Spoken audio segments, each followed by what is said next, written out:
Hi, this is Dr. Ron Mottern with Mottern Institute for Mind Body Wellness, and I'm here today to talk about Little Harvey the Hypno-Roo Goes Walkabout. We've had some questions about how to use this book, what ages are appropriate, what exercises are appropriate for those ages, and etc. So I'd like to address those. One thing, if you look at the book, the first thing you notice is that the font is a little different on it. Font on the top, and then we have same font that's on the inside of it. That's open dyslexic font, so that particular type of font is supposed to be easier to read with people who suffer from dyslexia. So we decided to use that font for that. There are a couple of questions out there about what age is appropriate to start with this. And really you can start with any stage.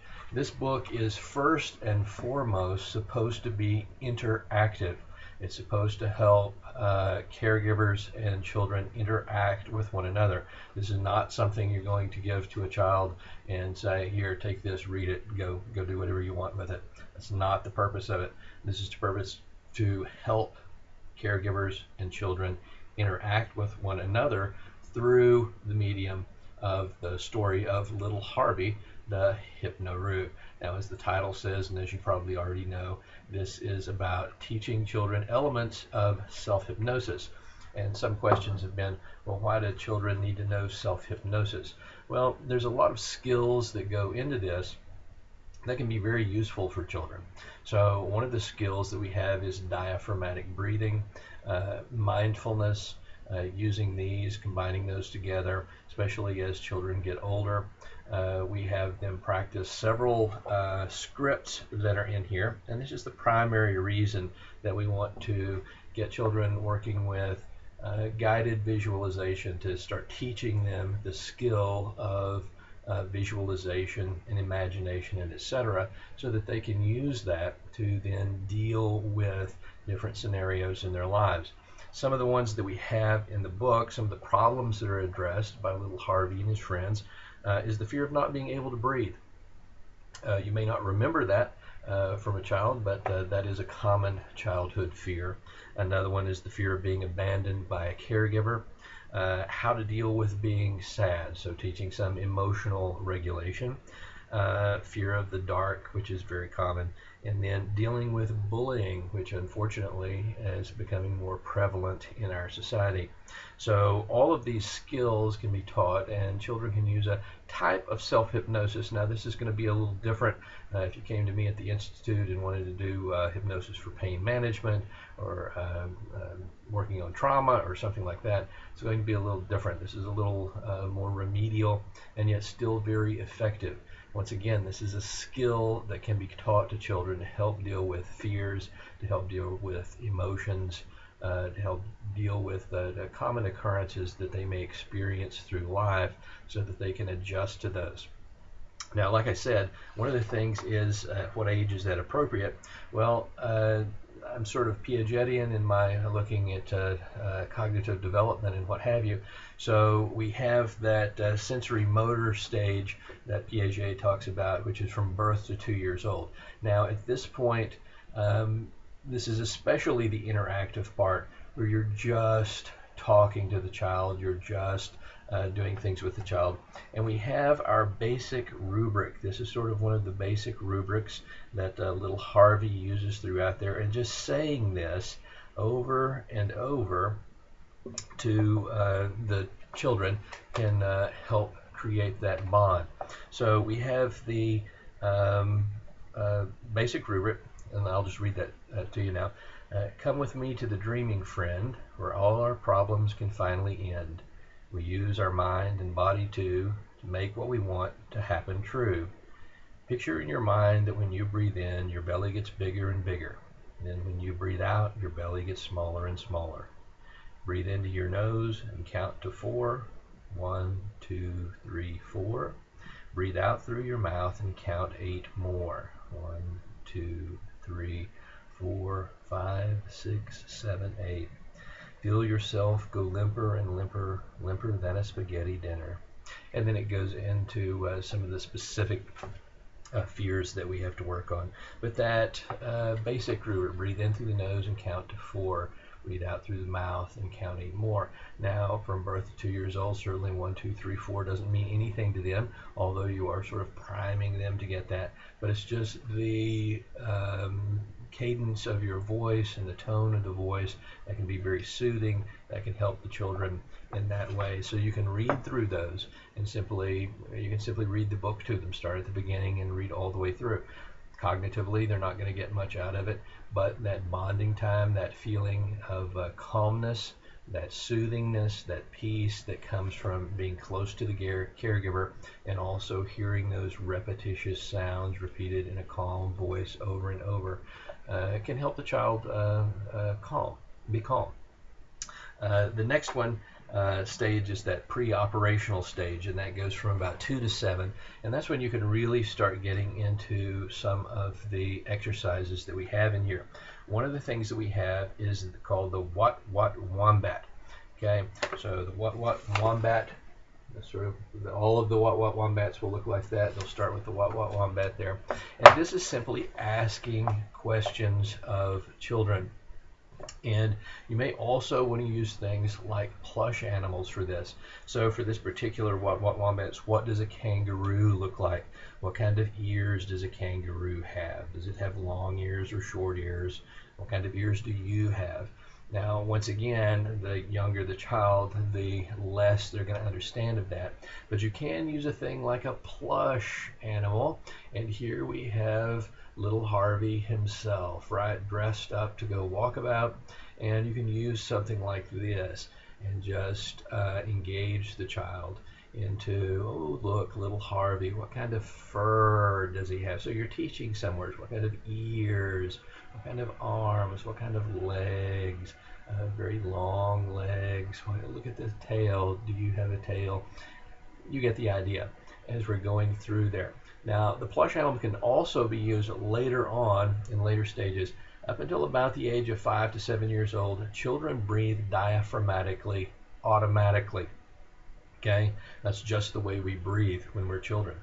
Later on, as we start to get older, we start to move that breath up and start to breathe through the chest, which is not as advantageous to us because it does not stimulate that vagus nerve. Using abdominal breathing, using the diaphragmatic breathing, stimulates the vagus nerve, that 10th cranial nerve that runs out of the brain, wanders throughout the body, connects all the major organs in the body. And when we use that, it causes the release of serotonins, melatonins, and endorphins in the body. Now, those neurotransmitters and hormones help to relax us, help to keep us calm, and what have you. And these are important not only to learn to use those when children are younger, so they can self-soothe, but also as they get into later stages of development, especially as they're going into adolescence. Hormonally, a very turbulent time. So anything they can do to sort of help regulate those hormones to control emotions and what have you can be very advantageous.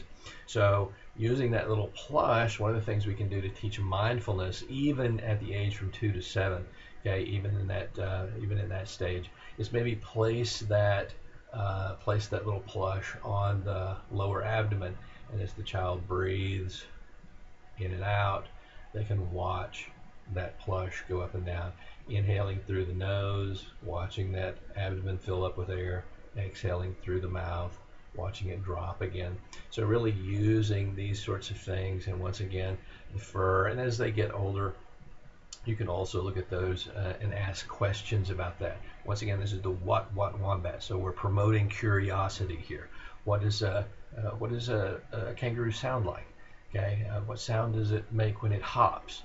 What does a kangaroo eat? Things like this that stir the curiosity of the child, especially in that particular stage of development. Now later on, as they move into other stages, as they move into that concrete operational stage, as they move into the formal operational stage, where they're starting to develop really cognitive skills, we have some other things for them there, and that includes the WDEP Platypus. Let me find it here. There we go. In each of those sections, that's what that'll look like, the WDEP Platypus. WDEP is for wants, doing, evaluation, and planning. and this is really a problem-solving module. Now, the older the children get, the more they'll understand that, and the more they can use that. You'll have to work with them on that, but certainly teaching it to them at about the age of 7, where they're starting to develop sort of that operational phase of thinking, that logical thinking, is going to be very advantageous to them. Having worked for 20 years in the correctional business, working with correctional offenders and what have you, correctional clients, this is one of the things we know from the research, that people don't get in there because they're bad people necessarily. There are bad people out there, but most of them aren't. They get out there because they don't have certain skills. Okay, and those skills that they lack have to do with cognitive restructuring, how to change my thinking, social skills, which is part of what we're learning in this book as well, and the cognitive restructuring, social skills, and problem-solving skills. So teaching children problem solving from the get-go, as early as you can. Once again, you have to gauge, the stages of development are rather fluid. You can't put a specific date on it, but you can see what they're learning and what have you. So the WDEP Platypus, say that 3 times fast, teaches those problem solving skills, where we're looking at what do you want with the W, okay? What do you want? Being very specific about that in this situation. What do you want? And that's often a question that we don't ask children. Sometimes we don't really care what they want, to our chagrin, and really asking them when they find themselves frustrated, when they find themselves very emotional. Well, what is it that you want right now? And then the D part is the doing. So what are you doing to get what you want? Okay, what is your behavior here? And is that behavior, then the E is for the evaluation, is that behavior working for you? Is it getting you closer to what you want, or is it getting you further away from what you want? And really asking the children to look at that and ask them to evaluate it. And then the P is the planning part, where we can look at, okay, so if what you're working isn't what you're doing isn't working for you, what would you say you could do now that might get you closer than you want? And really, this can really work with operant conditioning, right? Choices and consequences, things like that. Well, it's throwing what do you want? Well, I want to watch television, right? Or play my video game, whatever it happens to be. Okay, well, what are you doing right now? Now I'm throwing a tantrum, right? Is that getting you closer to what you want or further away from what you want? Probably further away. So what do you think you could do? Well, maybe I could mind, okay? Now, wouldn't it be great if everything worked that simply? But you get the idea where we're working with that. Sometimes you have to work around that and what have you. So the WDEP Platypus, once again, that teaches the problem-solving things that are in there. Also in the back of the book, as children move into adolescence, okay, we have how to create your own scripts. So we have making your own scripts with the Harvey the Hypno-Roo formula. And that formula, once again, always starts out breathe in through the nose and count to 4, right? 1, 2, 3, 4. Breathe out through the mouth and count 8 more, counting that out. And then creating a positive image of what we want to happen in our lives. Once again, learning that visualization, that creative visualization. I can't achieve anything in my life as a child or as an adult unless I can visualize very clearly and very distinctly what that is that I want. So teaching children to do this at a very young age is going to be very important.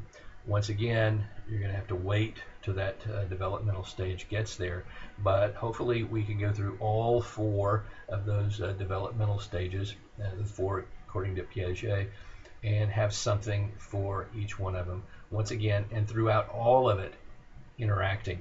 Now, as they get older, as they get past that formal operational stage, which is about 12 years old and up, once again, moving into adolescence, where they have all that hormonal stuff going on as they change, the breathing exercises can be very helpful to them. The visualization exercises can be very helpful. At that age, they're able to start creating their own scripts and doing the self-hypnosis as well. So, and they're going to decide what their problems are. So I'm having this problem in my life, so this is what I want to work on. Now, hopefully, if you've used this book for a while, or even if you haven't, hopefully your relationship with them is such that they will perhaps ask for help on that. I'd like to create this. What do you think about this? Things of that nature. So really, this book is about creating interaction between caregivers and their children, and really fostering healthy relationships from birth all the way through adolescence. Okay, once again, very different things, using the basic rubric that we have at that sensorimotor stage up until 2 years, or from birth till 2, perhaps even later. We find that we use it all the way through. Breathe in through the nose and count to 4, breathe out through the mouth and count 8 more. So we're using that, then moving on to the pre-operational stage where we may be using plushes and teaching that curiosity for children. So at that point, using the What-What-Wombat, right? So what does a wombat look like? What does a wombat smell like? Okay. What does wombat poop look like? Which incidentally is square, just in case you didn't know that. So why is that so? Why is wombat poop square? Interesting question. You may want to explore. Send them out to find that information, or before even that stage, just ask them, why do you think that's so? So that may be an interesting thing to do. And then once again, when you get to concrete operational and the formal operational stages, looking at that WDEP Platypus, starting that problem solving, and then later on at the later stages of that, as they move into adolescence, using all of those skills, but also creating their own scripts to do this. So those are some of the things that we use the Little Harvey the Hypno-Roo Goes Walkabout. That's sort of how we use those things. If you have questions on this, specific questions on, well, how do I use it in this situation or what have you, feel free to email it. You can go to our website at www.motterninstitute.com. We have a place you can contact us there, or you may be able to put it on the Facebook page at facebook.com/littleharvey. So hope that answers some of your questions about how you can use Little Harvey the Hypno-Roo. Remember that it's available on Amazon.com. You can go to our page and get that there, and certainly ask us for help if you need to. We'll be happy to help you in any way we can as you go through the Little Harvey. So remember that it's Christmas time. Little Harvey makes a great book. You think about that, Little Harvey? Yes, Little Harvey says yes. That makes a great book. So might be a Christmas present there for others, and Little Harvey waving Merry Christmas to you. So thank you for your time. Once again, if you have any questions, feel free to contact us. Thank you.